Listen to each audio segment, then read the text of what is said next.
kickoff of our Distinguished Speaker Series for this year.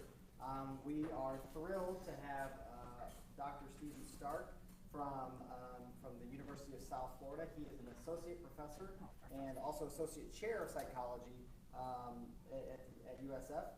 He graduated with his PhD from the University of Illinois, Urbana-Champaign in 2002 as an IO psychologist, but also with a minor in quantitative psychology. He has a BS in physics, so he changed his interest there along the way. He's also the director of the doctoral program at USF. He has done lots and lots of research. You can look him up on Google Scholar and you'll see a very impressive array of publications. His main area of research is on psychometrics and assessment, including work on IRT, which I'm sure he'll talk a little bit about today, adaptive testing, differential item functioning, and he's done lots of work with U.S. Army and the Naval Academy, and particularly in terms of building assessments that are used by them, personality assessments that are used by them to help place soldiers into the appropriate units and divisions for them. I think I said that correctly. All right, so please join me in welcoming Stephen Stark. Thank you. Thank you for inviting me today. Before we begin, I really want to acknowledge my colleagues who I have worked very closely with over the last 15 to 20 years almost on personality research and more broadly measurement theory. My advisor in grad school, Fritz Drasgo, Sasha Chernoshenko, who is one of my peers and closest collaborators, and more recently Christopher Nye, who is at Michigan State University. And especially thank the U.S. Army Research Institute, which funded several aspects of the research that I'll talk about today, namely the development of the Tailored Adaptive Personality Assessment System. Because all of the data that I'm presenting today have been presented many times before and they're cleared, I do still have to make a disclaimer that the opinions presented in this talk are strictly my own. They don't represent the U.S. military services or any federal agency. So with that said, I'd like to first start with a quick overview of some of the background for the most recent report, well, one of the most recent reports by the National Research Council measuring human capabilities. In 2015, a report was released that was commissioned by the U.S. Army Research Institute entitled Measuring Human Capabilities, an Agenda for Basic Research, focusing on individual and group performance related to military accession. And the report reviewed and provided many recommendations for different constructs that should be studied over the next 20 years to try to move the field, to increase the predictive validity of tests, to stimulate new research, to try to innovate new methods, and to maximally leverage human performance potential. And I won't go through all of these areas. I'm just going to focus obviously on psychometrics and technology today because that's what we study. But the report touched on all of these issues, the use of fluid intelligence as opposed to just measures of general mental ability that might have a rather small fluid intelligence component, which entails perhaps working memory, executive attention, and inhibitory control, rather than just a lot of knowledge. Cognitive biases that relate to decision making, spatial abilities that often correlate with mechanical abilities that predict performance in engineering and physics jobs, and a lot of the physical sciences. Teamwork, which is probably one of the hottest areas of research in industrial psychology today, and the dynamics that underlie it. Cognition, how do you perform under stress? Pilots often have to make decisions in very, very quick decisions under intense circumstances. So how does personality relate to performance in those environments? Adaptability, which is proven almost elusive to try to measure with any sort of self-report or paper and pencil measures. Situations and situational judgment tests that deal with different types of instruction sets. What would you do in this hypothetical situation? What should you do in this situation? And how they relate to cognitive abilities and personality variables. And really, how can you scale an SJT to make it useful in a mass selection environment? Writing new items and generating new scenarios is often a really difficult challenge.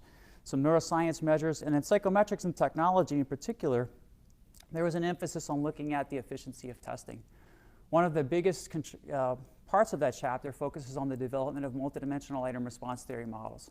For many, many years, people have used very basic unidimensional models, the 2-parameter logistic model, the 3-parameter model, the Roche model, to undergird most of the tests that are used for selection and licensure, if IRT is used at all. And there's great benefits to using multidimensional models, and one of them that's been developed over the last decade or so, it goes back further than that, but it's really starting to filter into the applied world, is the use of auxiliary data, or background information that could be gleaned from a variety of sources. Students might fill out a biographical information survey that describes the courses they've taken, life experiences. You might also get data from social networks or other types of passive data collection methods, and then use that information either to score the applicants or to provide starting values for an adaptive test that would use an IRT model. So basically, you're leveraging all sorts of information to increase the efficiency. And finally, automatic item generation. This is one of the areas that's been quite effective. When you have a set of items and you can encode their features, then you can regress the item difficulty and discrimination on those features and try to use that information to create algorithms that would allow a computer to generate items as a template for human item writers. And that's particularly challenging with non-cognitive measures because it's hard to get a computer to write really realistic sentences. So natural language processing improvements will come into play. Some other really important issues that are really highlighted, for example, in the modern versions of the testing standards, they talk about security and data integrity, and the ITC, International Test Commission, has some guidelines that focus specifically on these topics. Unproctored testing is increasing at a rapid pace, and the question is, can you trust the fidelity of the unproctored test scores for selection or high-stakes decision-making? That leads into a discussion of some of the aberrance detection methods. I'm going to present two very simple methods and then point to a third, more statistically oriented method and some others that were implemented in the assessment that's used by the Army, basically to detect cheating, for example, on a cognitive ability test, but also random responding or deliberate faking on a personality measure, for example. And finally, forced choice models for non-cognitive testing, and this is where the bulk of my research has been over the last several years. Big data analytics, serious gaming, and simulation is another area of research, but that's one where really the committee struggled to find a lot published so far to show that it meets the validity studies that look at convergence between these types of measures and more structured item formats. So a brief review. For those of you, I'm sure most of you are IO psychologists and you've seen these papers. They're 20 years old now, and it's hard for me to believe because this was really brand new cutting edge stuff when I was in grad school. It's an updated meta-analysis by Schmidt and Hunter that showed the single best predictor of job performance is GMA, or general mental ability. And in the meta, what you can see is that GMA correlates, after correcting for attenuation, range restriction, unreliability, and some other artifacts, 0.51 multiple R. So it's higher than everything really but like a work sample, which are very expensive to develop, time-consuming, and often difficult to generalize. Also much better suited for some types of jobs that have very scripted performance roles. But what you saw was that conscientiousness tests were shown to be one of the next best predictors of job performance. So if you look at the next column, the multiple R shows what would happen if you combine any one of these that follow with GMA. And you can see that there are some sizable incremental validities for the various measures in the last column. What's noteworthy here is that, some might argue that this is a problematic way to present the data because it confounds methodology with constructs. In an interview, you don't just get information that's unique. You pick up on cognitive ability, verbal community ability, communication skills, you pick up on some personality characteristics. So it's really hard to say, here's how a construct is, or it's operationalized with a paper and pencil test, and how it might compare to an employment interview, which measures a variety of things. On a positive side, it shows that interviews actually do predict workplace behavior. Structured are better than unstructured, but unstructured still have a fairly sizable validity. And what was really striking, and this provided some fodder for future students at Illinois to research, was the correlation between interest and performance. This was based on a very small number of studies, and it showed that interests don't predict job performance. A 2011 meta-analysis, or approximate date range, by Chris Nye and colleagues showed that when you take into account the congruence between the interests and the job, in other words, are these interests relevant to this type of occupation, the predictive validities are much, much higher. And that is really an area of research that is burgeoning in the IO field. Some of the disadvantages of working with cognitive ability tests are well known and documented. They have large adverse impact against various minority groups, and that adverse impact ranges from 0.5 to 1 standard deviation, which leads to differences in selection rates. And often that opens an organization up to some type of challenge about the selection process and possible litigation. Personality measures, in contrast, provide substantial incremental validity over cognitive ability with little to no adverse impact. The directions for different groups are varied. Some work in favor of Group A, some are against Group A, and the effect sizes are all very small. So what recent papers and meta-analysis suggests is that there is no aggregate adverse impact, which makes them more desirable in a selection environment.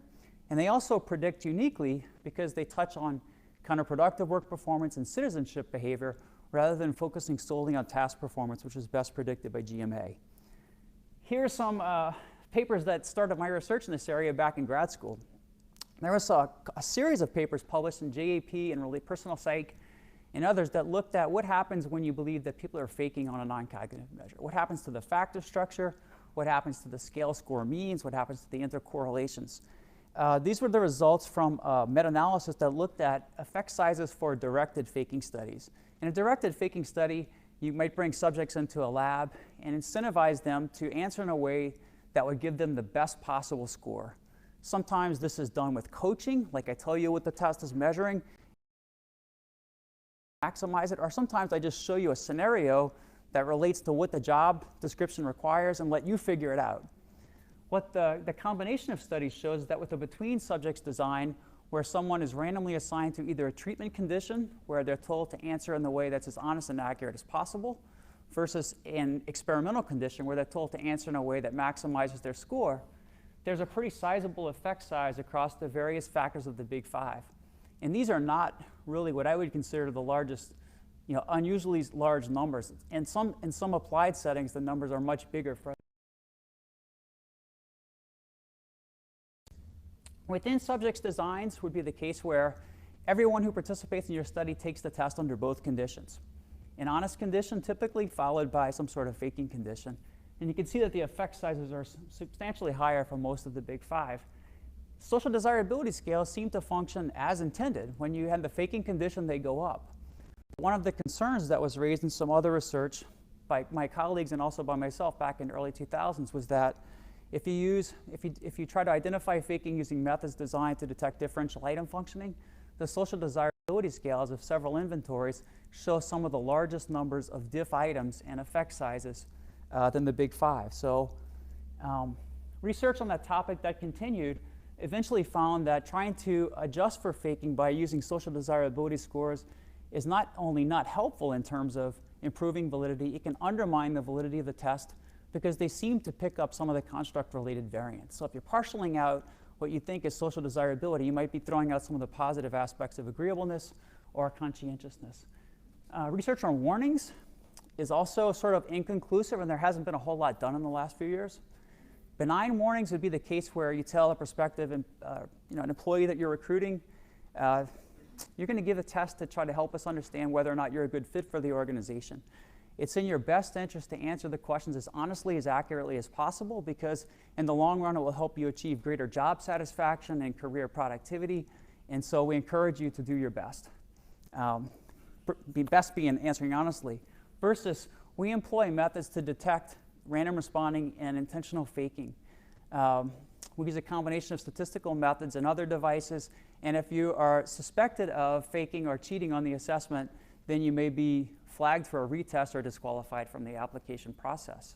So the coercive versus the benign, research doesn't show a clear difference in terms of the effects of that on validity. In fact, they don't seem to help very much.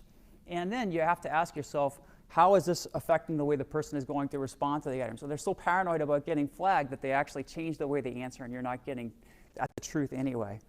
And then finally, the real practical problem, even if you fake, what do you do about it? Or even if you flag somebody, I should say, what do you do about it? Because there's no conclusive way to say that somebody distorted their answer. So it's a probabilistic decision. How do you explain to a judge in some sort of lawsuit that you flag this person because there's an 80% chance that they faked? Well, there's a 20% chance that they didn't. So detection is often problematic because we don't know what the follow-through is. Perhaps one-on-one testing or some sort of retest, one-on-one counseling with some sort of individualized assessment might help with that. Our solution was to try to avoid that as the primary means for dealing with IO psychologists broadly referred to as the faking problem. This idea goes way back to the 1940s, and Gordon, in 1945, talked about the benefits of possibly using forced choice to prevent someone from inflating their scores on all of the dimensions that you're assessing simultaneously. And these formats have been explored for many years to try to reduce response biases more generally. In the case of performance appraisal, we did some work that was eventually adopted in the US Navy in an NCAPS personality assessment, as well as in a Canadian Performance Appraisal Defense Force by my colleague at USF, Wally Borman, that looked at rater errors, acquiescence, leniency, severity, and also trying to deal with halo by forcing performance appraisers or raters to differentiate whether a person is high or low on the various traits. The idea broadly behind a forced choice assessment is to present, rather than individual statements with a Likert type format, strongly disagree to strongly agree, present them in blocks of 2, 3, or 4, and force the candidates to either choose the one that's most like them or rank from most to least like, or in some cases, for simplicity, just pick the most like me and least like me response. And the general problem, I'll talk about in a second with these types of assessments, is that they were concerned about EPSA Tivity. You would be able to get rank order information about how they stand on the various traits that you're assessing, but because with classical test theory methods that dated back to the 40s, the total scores always were constant, so there was no way to differentiate individuals for selection. So most of the IRT research that was conducted in the early years in this area was designed to overcome this EPSA Tivity problem. And here's just a hypothetical three-item forced choice test. Obviously, you would need lots of items if you're measuring many dimensions. But the idea would be you have a positive statement representing conscientiousness, another positive statement representing intellectance, which is a facet of openness. Conscientiousness, a negative. One might want to do this. Often, organizations don't like to include negative statements in their assessments because they want to avoid adverse reactions from the applicants. I get stressed out in high-pressure situations. And finally, early on, it was believed that you would need some modicum of unidimensional statements, one representing a slightly higher level of social desirability than another, to be able to locate the person on the dimensions and anchor everything relative to that. Research that we've done subsequent and others have done calls that assumption into question. You may not need to do that. And the idea is you would like to have as few of these as possible because these would be the ones that are most susceptible to response distortion. There's several IRT models. I think we developed the first. This was my dissertation back in 2002 at the University of Illinois, where we did multi-unit dimensional pairwise preference model. I'll show you an example in a second, but the idea would be to present statements in pairs that are matched on social desirability. They represent different dimensions, and we have a small number of unidimensional pairings, and then use some IRT-based Bayesian methods to score it. And since then, there have been several variations. One is the Thurstonian model, probably one of the most popular ones. Also, it's been developed to use M+ code by Anna Brown and Albert Medu-Olivares. And then more recently, my colleague Jimmy De La Torre and Huntongas proposed generalizations of the MUP to blocks involving 3 or more statements, and also ranks rather than just most like me decisions. And my recent graduate students have worked on these to develop the estimation methods and information functions needed for adaptive testing.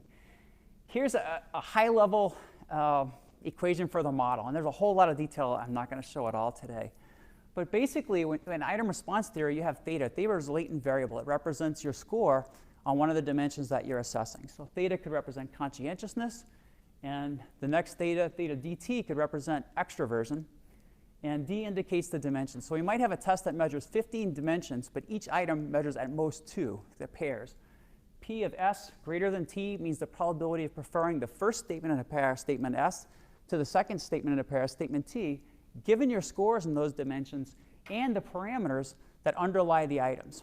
So what you have on the right, and I'll describe that a little more in a minute, is the idea that goes back to Luce in the early 1950s was how do we get the probability of a set of ranked judgments or preference judgments?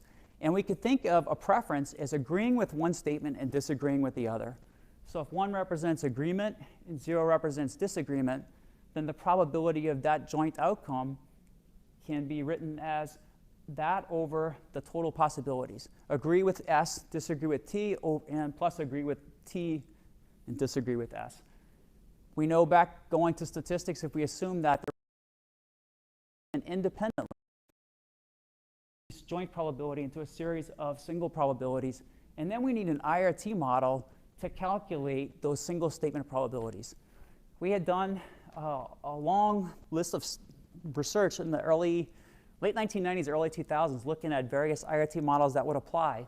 And we chose one that was developed by James Roberts called the GGUM, Generalized Graded Unfolding Model, because it fit data from a wide variety of personality inventories, as well or better than dominance models in many cases. But there are many others that are available today. And recent research has also shown that the GGUM works well, which is where Roberts first applied it, but also to personality, vocational interest, job satisfaction, and a variety of other non-cognitive traits. Here's what an ideal point model proposes. Basically, a MUP item, a pairwise preference item, consists of two statements like this. They would be matched on desirability. To calculate the probability for those individual statements, we need a model, which is what the GGUM provides. Theta represents your trait level, which can be scaled roughly to be standard normal. So you see approximately 3 standard deviations above or below the mean of 0. And on the vertical axis, you have the probability of a positive response. In other words, what's the probability of agreeing with the statement or disagreeing with the statement? And for this item, which is fairly moderate on the construct of extroversion, you have two possibilities in an ideal point framework. The first is that the first premise is that we only agree with statements that express attitudes or interests or personality constructs, personality things that are similar to us. So I can disagree for two possible reasons. I can disagree because I'm higher than the item, or I can disagree because I'm lower than the item. So I enjoy chatting quietly with friends is something that might bore a high extrovert. They want to be the life of the party. They want to be in an exciting social setting. Versus a real introvert, they prefer to be at home reading a book by themselves rather than being with a group of friends in a coffee shop. So there's multiple ways that you can disagree, but only one way to agree. And this leads to these unimodal symmetric item response functions in a perfect case. So this is the model that underlies the calculation of the MUP probabilities. When we pop this into this higher order multidimensional IRT model, what you see are these really complex, I won't go into details here, but these are what the response functions look like for pairs. For a triplet, it gets a lot worse. And the math actually is horrible. The GGUM is a really complex model. When you start trying to do this with pairs and triplets, the equation to calculate information function is typed about 8 pages long. So we need to find really efficient numerical methods to do this because the analytical solutions are almost impossible to program. And so that's what we've really worked on over the last few years to develop the methodology. Here's an example where you have a dominance on one dimension represented by the statement S, responsibility measured by statement T, and you can see, depending on where you are on this surface of combination of traits, the probability could be quite high for preferring statement S to statement T, or it could be very low, like in this range or on down here. And then information can be derived once you know the probability functions, and item information and item response theory is basically the first derivative of the probability equation squared divided by the variance. Whenever you deal with derivatives, you can think of the math getting exponentially worse. And so with triplets, it's unbelievable. How do you deal with this? Well, a practitioner can't just look at these surfaces and say, oh, that's a good item. That's where adaptive testing comes in. Because once you program the equations and solve it and search this huge matrix of possibilities numerically, you can come up with items that are informative and tailor the content of every test to a way that's optimal for every examinee. So the idea here is very similar to what was done in cognitive ability testing in the 1950s and 60s, well, 50s, 80s and 90s. The idea goes back to Fred Lord's book where they talked about adaptive testing, but it was like you have to leaf through, and administer a one-on-one instrument, like perhaps with a clinician. But very similar idea where there's a search process to figure out what your ability level is. Well, here we're trying to figure out what your personality scores are in the most effective way. So the idea would be that we would select forced choice items by finding one that provides the most information with constraints on the content of the item. So in other words, we could hard code the test specs. I want the first item to be a conscientiousness statement with an extroversion statement. The second item, an openness statement with an emotional stability statement, and so on. And then we want the statements to be balanced in terms of their social desirability, so it's harder to just pick the one that looks the best and would have the best relationship and performance. And also by balancing the exposure. In an adaptive test, the most discriminating items provide the most information, so your best items will be used by everybody, and you'll have 500 items that you wrote for your pool of 1,500 that never see the light of day. And that would be wasteful because item writing can cost hundreds to thousands of dollars in a testing organization because of the pretest cost. So exposure control is essential to trying to deal with that problem. What research showed is that you can reduce test length by about 50% while maintaining the same level of measurement precision, or in other words, reliability. The alternative is that rather than shortening a test by 50%, you can measure more constructs in the same amount of seat time. And often with personality data, we find that that's what people are more interested in. They want lots of scores, and they want to be able to create profiles using composites based on multiple regression, so that if even every individual scale has a fairly low correlation with the criterion, the combination of scores derived from multiple regression will have a high multiple R. I'm not going to dwell on the tables for the sake of time, but here's an example from a simulation, part of one table that was published in an ORM paper in 2012 we did, where we developed non-adaptive forced choice pairwise preference forms, an adaptive version of the test. And we varied the percentage of unidimensional pairings. 20% was like a condition. We said, OK, this is the worst case scenario. If we need 20% of our items to be unidimensional, we could probably make it work. But beyond that, it's going to be fakeable. Then we had as few as 5%. And then we have items per construct. This is sort of a proxy for test length, because the dimensionality is changing. If we keep adding more dimensions, we would have to make the test longer. So just what this means, for example, is 5 items per construct with a 5D test is 25 pairwise preference items. 5 items per construct with a 10D test is 50 pairwise preference items, in adaptive versus non-adaptive. And what these numbers represent is the correlation between the generated scores. When you simulate data, you sample from a known trait distribution, and then you run your scoring algorithm, and you get the scores. And you can look at the difference between the two, which represents the bias, the correlation between the estimated and the generating, and the variance of the estimated scores, which would be related to the standard errors. Take the square roots of those. What you see is that this is really important, but for a 10D test, you can achieve actually the same level or sometimes infinitesimally better rank order recovery than with a 3D test. And that's really the first was proof of concept. If it doesn't work with 3D, how will it work for 10? But we were actually able to show in this research that we can do as many as 25 dimensions simultaneously with long tests.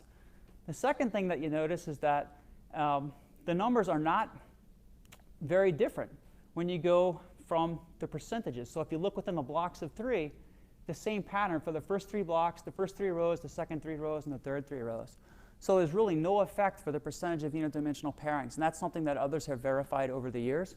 And finally, relating to adaptive testing, an adaptive test achieves a correlation between the estimated and true values of 0.93 with half as many items, 10 versus 20 per construct for a non-adaptive. So it confirmed, or it was in accordance for the forced choice models with what their history of research on cognitive ability testing was with simpler unidimensional models. So this was a really good finding for the viability of CAT. And then finally, even though we talk about preventing faking, we recognize that there's going to be some sort of aberrance occurring. Ironically, in some environments, people are more worried about random responding, even in selection, because of misinformation that job seekers may have about the purpose of a test. For example, a recruiter might tell someone, look, we're giving us a test for personality, but it's just going to be a minimal screen. Just go take it. It doesn't really matter what you get. You're going to pass. It's only going to rule you out if you do really poorly. So there are people that go into the testing environment and simply click A, B, B, B, A, B, and they do all this pattern responding. So we were trying to come up with some methods that would identify that, flag that, because it does 2 things. It helps to verify the integrity of the data that you get and the scores, but it also can undermine the validity of the test. If you don't screen your data and remove aberrant responses, your test can look multidimensional and can also have attenuated reliability and validity with relations to external variables. We did some common sense response flags. So if you can read 2 personality statements and answer consistently in less than 2 seconds, you're probably not reading those statements carefully. I mean, I'm a quick reader, but if I take the test seriously, I have to think really hard because they're matched on desirability. Which one is more like me? And so that would be an easy way to flag somebody who's not taking it seriously. The second was what's called a Markov transition index. I didn't show these, but these are pretty simple to compute, the first 2. That basically detects pattern responding, blocks of A, blocks of B, AB, and alternating. Anything that would deviate from a random pattern where you have 4 cells, A represents picking statement S, B represents picking statement T, and the cell probabilities or frequencies are very different, would inflate the Markov statistical index, and it would say this person is engaging in some sort of systematic pattern responding. And then finally, LZ, which Drazgo and Levine developed originally in the 1980s for screening cognitive ability tests like the SAT. We adapted LZ for the forced choice test based on this particular IRT model. And LZ, I won't show the results today, but has remarkably high power for detecting random responding.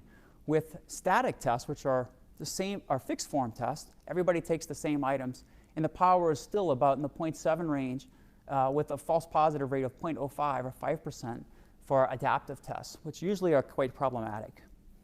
So we took these ideas and we received funding from ARI to develop this assessment system for high-stakes Army admission screening. It's called the Tailored Adaptive Personality Assessment System.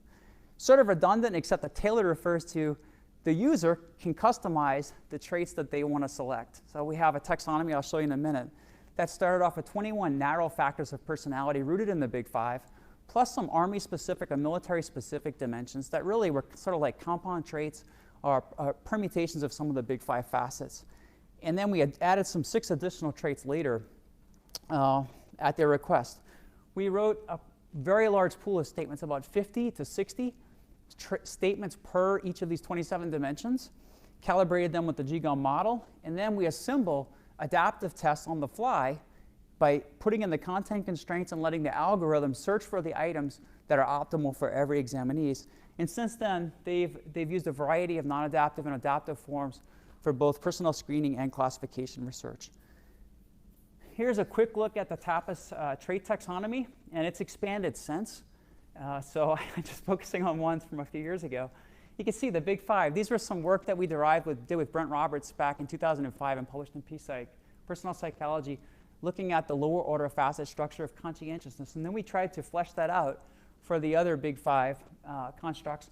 These were published in a meta-analysis and in a validity for the taxonomy back in 2014, I think in JPA with Seng Wu and my colleague Sasha Chenoshenko. And then finally, you can see some of the military-specific dimensions. Physical conditioning is a lot like the extroversion facet of energy. Commitment to serve is one that really is unique to the military. What's your affinity for the services? Do you have other family members that are in the services? Courage, situation awareness, very hard to measure. Probably better done with something other than self-report, at least not self-report, liquor type, or a forced choice item. Team orientation and adventure seeking. Some of the studies from the early research that was conducted. This was a study that was designed by the Army with us, and the data for validation were collected by HMRO. What we saw was that here we have a variety of the criteria that the Army uses to evaluate personnel. And so you can see a job knowledge test. How well do you learn your specialty after your basic training is completed? And then there's some others that deal with what they call can-do and will-do performance. So can-do is sort of like, do you have the skills, cognitive really and non-cognitive, to do your job effectively? And will-do is sort of the things that people might otherwise call, typical performance behaviors. What do you do when you're not necessarily being watched? Is your work up to quality? Are you a willing participant? Do you help others? And then one of the important criteria, attrition. So attrition can cost a huge amount of money. And my recollection from what I've seen in reports is that it's about $150,000 to take someone from accession through their training in their MOS. So trying to reduce attrition is probably one of the primary goals of anything in the services. Cognitive ability tests are the 4 components of the ASVAB, Armed Services Vocational Aptitude Battery, that constitute the AFPT, is still one of the best predictors of 6-month attrition. And not surprisingly, a cognitive ability test like the AFQT would predict job knowledge. And so if you look at the right column, what you see is that the multiple R is really big, like 476. Personality doesn't add a whole lot to that. Job knowledge, it won't do much. But when you start to look at the other can-do and will-do criteria, what you see is the first columns represent the predictive validities of the cognitive ability test alone, and the cognitive ability test plus unit-weighted composite of personality test scores. And for the things that would fall into the categories of counterproductive work performance and citizenship performance, the multiple R increases are substantial for the cognitive tests. And for the non-cognitive. And what you can see is that, attrition cognitions are not that greatly predicted by AFQT, but when you add a personality composite, 0.248, that's a whopping increase in your multiple R. So based on these early studies, they funded the development of the adaptive testing system. There's lots of data that are being published in some of the military psychology papers that were a special issue in 2014. There's a series of papers that are underway and in review or in press right now looking at some of the outcomes. But these are some data that I can show that looked at the correlations between the TAPAS test composites, and generally as a way to communicate the importance of the test to stakeholders, think about policymakers and military leaders, it's often more useful to use a graph. So instead of showing them a correlation, no matter how big it is, it's hard to understand and digest. But if you look at the pentiles, grouping people into the lowest 20%, 40, 60, 80, 100, what you can see is that there's a fairly easy to discern relationship, for example, between the will-do composites and Army physical fitness test scores. This is something they have to complete every year to show that they're able to perform. Disciplinary incidents, it's also a decreasing relationship such that scores of people with higher will-do composites, they have fewer number of disciplinary incidents than people who are in the lowest scoring group. So 26% versus 14% if you look at the extremes. 6-month attrition is also quite significant. If you look, the correlation is actually probably in the 0.1 range or slightly lower. Hard to predict because it's a low base rate behavior. And there's a manifold of reasons why somebody attrits from any organization. The economy got better, so I left. I went out and got a job that paid more money. I have a medical problem. All of these things get wrapped up into this. But basically what you can see is that 12%, 11%, but if you look at the higher scoring groups, it's about half. So even if it's just a small change or halving of the percent, if you think of 150,000 per person and you screen hundreds of thousands of people per year, this is a very substantial benefit to an organization.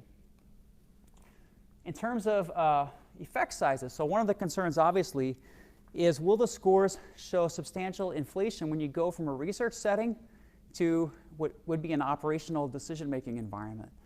What was shown in the early research is when they did a personality measure called the ABLE. It had a Likert type format, 6 scales plus a social desirability scale. The ABLE scales, the ABLE constructs had good validity in the research settings, but they had near zero validity when they went into a high-stakes context. And so that was quite a disappointment. It threw personality research in the services back, from my perspective, a very long way. The AIM was a successor to the ABLE. It was a forced choice method involving tetrads that was scored with classical test theory, and the IRT really improved upon that. And what you saw was that effect sizes that were as big as 1.5 to 2 SDs for some scales in the ABLE, meaning that faking raised your score by 2 standard deviations, was much lower with the AIM.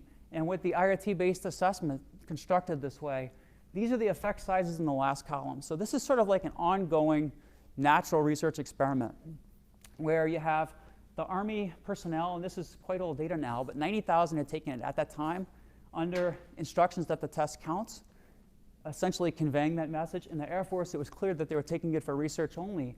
So if you look at the effect sizes and take into account the standard deviations, they're all below the criterion of 0.2, which Cohen would provide a rule of thumb would be a small effect size for faking, 0.5 medium, 0.8 large. And what you also see is that they're inconsistent in terms of the directionality. So this was like great news in terms of resistance to faking. Some of the current research we have ongoing, so how to optimize the test configurations. From my perspective, developing the psychometrics was my main challenge. How can I figure out the mathematical models, a way to make it run faster? The good news is that computers always get faster, but now we're considering using a triplet format, which is just exponentially worse than pairs. So for example, to calibrate a triplet measure and score it, it takes 48 hours right now on a fast PC. There's got to be a better way to do that. So we're looking at methods called Markov chain Monte Carlo methods, too slow. So can we find something that can solve it in a closed form and score it in 10 seconds or 5 seconds so that at least we could give a TAPS that adapts every 4th or 5th item? That's kind of where I mean by exploring it. We're also looking at ways to improve test-retest reliability. There are some real challenges, I think, with any type of personality assessment. You have people that criticize the use of personality tests and say that they don't provide the same level of reliability, test-retest defined in that way, or stability, as a cognitive ability measure. It's hard to take a cognitive ability test and score low if it's a good measure of your ability, take it a week later and get a really high score unless you cheated or unless you get access to the items. So the test-retest correlations, even over much longer intervals, are like 0.9, 0.8 over several months. From what I've seen, many different personality instruments is about 0.4 to 0.5. Some of that change is perhaps changes in personality over time. There is some research that suggests that personality does change. That's come to light recently. It may also be intra-individual variance, depending on what's happening in their external environment at the time they're taking the test. So I was driving to work and I got a flat tire, somebody cut me off, I'm in a negative mood, and I answered differently on a non-cognitive test than I might if I had a positive start to my day. So looking at how our scores change over time has been one of the more interesting areas of research over the years. It's also some anomalies with the way some tests may be used. If you use a test to screen out people, but you don't have a retest policy that forces a long delay between the retest or a retest using some alternative assessment, then they can just answer a different way almost immediately. And if those people are put into your data file and you look at test retest, the correlation is going to be much, much lower. And that's actually what you see that happens. So how can we do this? One way to improve that obviously is improve the reliability of the skill scores. And second, have a retest policy in place for dealing with somebody who doesn't pass the first time and wants to test again. Secondly, in terms of educational assessment, the whole polemic about testing revolves around the concerns about measurement bias. Measurement bias is a central focus in the testing standards and the SIOP principles. How do we develop measures that are free of bias, both internally, which we would operationalize as differential item functioning, or in the CFA literature, measurement and variance testing, and externally, differential prediction. And with pairs and triplets, it's more complicated because you could develop statements and administer them to group A, let's say native English speakers, and group B, non-native English speakers, and find out that they're invariant. They have the same psychometric properties across those groups. But when you combine those statements into a pairwise preference items, you might see that they perform differently. Maybe they become less discriminating in one group than another. So developing the methodology first to link or put those on a common scale, and then second, to develop indices for detecting diff and effect sizes for that is probably one of the most pressing areas of concern if this ever has any sort of adverse impact, because you would have to be able to defend the process. The good news is that so far personality measures don't. But this is something that we've been working on for a few years, and we have some papers that hopefully will go out for review at the end of this year. Finally, we developed some parameter estimation methods and are exploring CAT with these triplets. The CAT that I'm talking about is a very crude CAT. It's one that's programmed in a very low-level statistical language, but it would be a long time, in my view, before this would be viable in a selection environment because of the time it takes to compute just what is the best item. Think about it. If you have a pool of 1,000 or 1,200 statements, how many possible combinations of 3 are available? One of the benefits of doing all this with pairs and triplets is that you have hundreds of thousands of items. You don't have to worry that much about statements or items getting overexposed because the possibilities are endless. But you do need a real efficient search method to try to make this doable in real time. And so right now we're focusing on the non-adaptive forms or static forms, and we have some validity research that's underway. I think the bigger questions are what a test going to look like in 10 years. This was some of the concerns that were expressed at the EATP conference in Amsterdam last year. And there are people in the IO field, but there are also people mostly in computer science and data sciences that are saying that we just don't need to use structured tests anymore. We're going to be using serious games and simulations.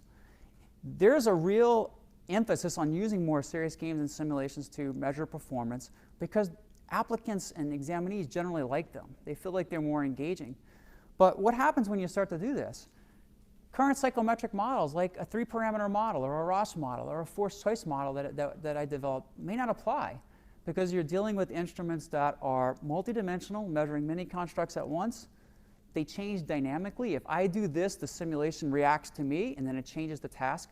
And then we have to worry about whether the task is functioning the same across all of the examinees that are taking it. So this is something that the best minds in psychometrics are grappling with. And one area of emphasis is called evidence-centered design. Have a very realistic high-stakes assessment, but build into it opportunities to assess people with a structured format and apply current psychometric models. Maybe that's not the ultimate answer, but it's a bridge until we can develop better computational methods. Something that really worries me personally when I hear data scientists talk about being able to tune all of the problems out of their algorithms and how much better this is going to do than ordinary regression. And all of the data I've seen, when they compare a simple linear regression to like a random forest model or others, the improvement in validity is like 0.0 something, and it might be 0.02. and it's already 0.3 with multiple regression. Is that worth giving up understanding what constructs you're measuring and capitalizing on every idiosyncrasy in that data? To make that viable and replicable, you have to have really large training samples that are unbiased. Otherwise, your algorithm starts to embody all of the biases in the human decision makers. So I think there's going to be some big ethical challenges as well. Like, how does it look for performance of members of your social group? Does it consider that when it tries to predict whether you're going to be a good student in mathematics or an effective employee in an organization? And should that be considered? There are things that I worry that a big data algorithm could pick up on that would be illegal to ask in a job interview. It would be a problem to put out there, this is what our test measures and here's how we use it. To me, this is still a black box, and it's often described as a black box, but trust me, it works. Having come from physics, I know you can optimize it, and it can work. But the question is, what does it mean if you have to defend your test in some sort of legal environment? So really, this is like an urgent call for research, looking at the comparability of scores. How are you going to detect measurement bias? How are you going to solve that problem? And really, how susceptible is the response distortion? The algorithm's only as good as the data that you put in. So if people can still fake, their essay that describes why they want to get a job, or lie about what they're saying to you during the interview to create a positive impression, an AI algorithm is going to do the same, be susceptible to the same problems as would any other type of structured test. And then finally, this is my personal take, I think, on the field, is essentially there's undeniable demand for these more realistic assessments. In many licensure exams, you see more and more simulation components. I looked recently at the American Institute of Certified Public Accountants exam, the CPA exam. And when I was in grad school, they were talking about going from paper and pencil to adaptive tests. And we did some of the work as interns to look at the dimensionality of the test, because there were incentives to game the system. Gaming the system increases the dimensionality, makes the test look more multidimensional. That was that very specific finding. But they were also exploring these other objective answer formats, or basically simulation components. You might be given a task, and then you're asked to you have to go into a database, look up the relevant law that might apply or regulation that might apply, and then do a series of actions, and then write a report back to the client. How do you score that? If you make a mistake at the first step, everything that follows is wrong. Do you give partial credit? So they were struggling with grappling with this idea, and that's where really evidence-centered design comes in. Many of the professional licensure exams now simulate, for example, in medicine, the passage of time. Patient presents in the emergency room with a set of symptoms. Here's the clock. What's your steps? And you say, I'm going to order tests. If the patient's critical and you order tests that take 8 hours to come back, the patient dies. Well, that's a negative outcome.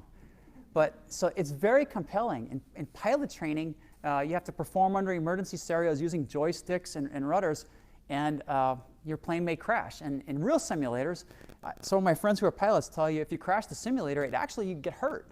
It feels pretty violent. It's very, very realistic. It's like flying a real plane. So how do we bring psychometrics into those types of models to make the scoring better than something holistic? And then finally, to increase the acceptability of testing, it would be nice to try to incentivize skill building. And this is something you've seen little bits of experiments, and I read papers about this in educational assessment journals. There's a Dutch mayor game where you get told that you're going to be the mayor of the city, and you have to make decisions about prioritizing funding and doing all sorts of tasks. It's really like an SJT, a situational judgment test. There's some others that focusing on building your math skill, where you compete against kids in your class, you go practice after school, math garden, and if you do really well, you blossom and you move up a level, and then you compete. And so over time, they have your growth profile for all of these kids that they can track for research purposes. But think of that from a business perspective. You have all of these data. Now an organization who's seeking bright young minds in mathematics can come to you and may pay to get some of that information. So there's a matching that's maybe beneficial to the examinee and society as well as the organizations. And I think for us, I would consider myself probably, will I move toward these types of assessments? I'm very interested in it. I'm a little bit skeptical about the AI machine learning methods right now. It's going to develop and it's here to stay. So for testing organizations, the main thing to think of, will my test be relevant 10 years from now? Is anybody going to want to take a Likert type or a forced choice personality assessment or a multiple choice cognitive ability test? Are they going to want to play games and then get their personality scores from playing something like a Fortnite or one of the most popular worldwide video games with millions and millions of people doing it?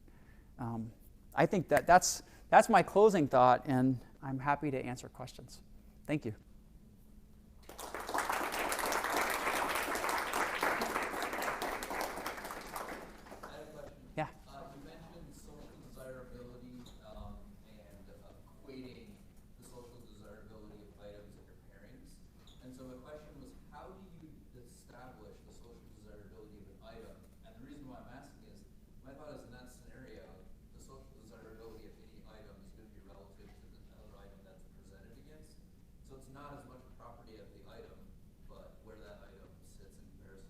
That's a really good question. Can you repeat the question? Oh yeah, sure. So the question related to whether or not the social desirability of a single statement would be the same as if it were presented in the context of a pair. And how would you estimate that social desirability? So let me start with the how you estimate it for the individual statements. Variety of approaches has been tried in the literature. The most common has been to just administer the test under a faking instruction. Tell a group of examinees, and you don't need that many because we're talking about means. You might need 50 to 100 people. Suppose you're taking this test to be considered for a job. Answer in a way, I'm shortening it, answer in a way that would give you the best possible score. And you show them an example item and you say, I am the life of the party, on a scale of 1 to 5. I do my job well, conscientiousness, the first one, extroversion. And then choose the one that best describes you. And then they would pick a 5 for the conscientious and maybe something like a medium or a little bit lower, depending on the job. So, and not only do you have to worry about whether or not the statements are viewed in isolation, but you also have to worry about whether or not the traits that are most preferred vary across cultures. So in some cultures, what research and some testing organizations has found is that they think that the extroversion statements, even in a workplace setting, are more desirable than the conscientiousness statements. You're boring versus, you're really fun to be around and we're going to be great as a team. So a couple of ways to approach that. One way is when you do this, you have to have all of the statements mixed together and basically provide some sort of reference point so that you have conscientiousness statements mixed with extroversion, mixed with agreeableness. And they kind of do that at least at the individual level in the scale. And if you have a non-adaptive form, then you could pretest the social desirability of the statements within the pairs and then look at the exposure rates. If you find that you're giving your test and all of the time the conscientiousness statement is getting picked, then you know you don't have a very good rating. So it's going to be an iterative process where you go back and maybe have to re-anchor the extroversion relative to conscientiousness. In the military, for example, there's probably not as high, I would guess if I were a recruit, an emphasis on being appreciative of art, right? That's not why you join unless you're in the band. That's the example I always get from military colleagues. But doing your job well is always good. So a 5 on conscientiousness should mean the same thing as a 5 on openness, but there's got to be some adjustments made. The other way to do it is simply to ask them to rate the desirability of a statement. And frankly, that never has worked well in any of the experiments that I've done. Present them to subject matter experts and say, here's what we think. Which one do you think is most desirable? Rated, if it's most desirable, rated as a 5. If it's undesirable, rated as a 1. Their judgment is not as good as what you get from the faking studies, and we find that those lead to much greater separation. So look, first of all, at the singles, but for all the dimensions simultaneously. Second, pre-tested for different cultures. Third, I would say pre-tested for different job families. And in an adaptive testing environment, you load the set of social desirability parameters that are most appropriate for the type of test you're giving. US versus, let's say, Ecuador, engineers versus sales. And that's how it's controlled for. Long answer, but there's... What you're doing is, highly technical. And one of the questions I have is you mentioned a lot, how can I justify my test? Right? So, how can I justify the process I'm going through with this test? It's one of the reasons why the GRE isn't purely computer adaptive anymore. You got to sell it socially. You might have to sell it in court. You might have to sell it to CEOs, right? But, 1 in 100,000 people can understand what you do. And you could say that test is boring, and that test that you use magic for is cheating. So I guess my question is how optimistic are you that sort of the truth wins out? Where do you see these actual debates about test use actually happening in society? So test use with related to the personality, or? Well, essentially comparing a simulation that's fun and people like, what might be biased versus something that you can create. You can say I have no diff, but people are like, yeah, so what? Magic. Right. So the question relates to test use in society. Which type of test? Whether one is more, I think, enamoring because of the perception that it's glitzy and it looks good and it's fun, versus one that might have really good psychometric properties but be kind of boring. I think when you develop any type of adaptive test or testing program, there's a high upfront cost. Millions of dollars were invested by the military to do this and make it robust over a period of years. But the benefits on the back end is that once you continue to build your item pools, you can constantly write new statements or add new constructs. Your technological base is sound so that there's dividends in the long run. Also, you probably would get greater efficiency so that you can test more examinees in less time, which saves costs for managers. It may save the cost in the testing sites if you're outsourcing some of that. Is that going to address the more societal issue about we want something that's really cute? And I think no. You know, there's a way though, but like video SJTs were argued as a way to do something that's better than a paper and pencil SJT. I think that's probably a better context to look into, because what they found is that with video-based SJTs, you get more visceral reactions from candidates, whereas with a paper and pencil SJT that had a high reading load, you tended to measure more GMA, or general mental ability. So what you measured actually changed. We're going to have to grapple with coming up with a better way to present and package testing materials, I think, because of the demands from the stakeholders. It might be presenting items that are in pictorial form rather than requiring them to read. I've seen this done with kids. This goes back to the whole idea of the Peabody Picture Vocabulary Test. And I've seen some prototypes where you do it with cartoons, but you know, nice professional cartoons and animation. And basically show the kid with a really messy room and you know, hands over eyes and the window's closed at 9 a.m. and the clock is prominent. And there's the other kid who's up and bright and the room is a perfect. Which one better describes you? It's kind of fun to look at, but we have to be concerned about construct irrelevant variance affecting our responses. So, you know, I don't think it's ever going to be glitzy, but I'm not so sure that tests and organizations really should be, unless it becomes that you're the only organization that's not doing it, because others will benchmark, and then you'll find that people are running from your test, and negative applicant reactions will necessitate the change. I don't see a real good answer there, Brad. Maybe you have. Well, I mean, couldn't you argue that the people who are bored by these typical rigor tests, and they're more likely to take these video game tests, that companies don't want these applicants anyway because they're not going to be focused? You have a lot of different tasks, so the jobs, some are more mundane and some are less. I mean, it doesn't seem like that's necessarily a problem. I would approach it that way. If I'm an IT company, you might want to have something that looks more innovative because you're pushing yourself as an innovator. You know, we're on the forefront. I won't name names because of, you know, but providers that we all know about and permeate our lives every day. This may be considered boring, but they still use assessments like that to pick their employees. Would it really help us to identify people who prefer that because they have a low tolerance for these tests? I would like to know who they are, because I don't think they would be really good grad students. If they can't take a 30-minute assessment carefully because it's too onerous, that's probably not someone that I would want to select. So that's where all the background information, if you flag them for aberrant responding, you might actually be able to use that as a predictor in addition to the scores on the test, or like their reaction to the test might actually be predictive of whether or not they would be a good fit for your organization. So I kind of look at all that, and I ask these questions informally when I meet people who are considering grad school. You know.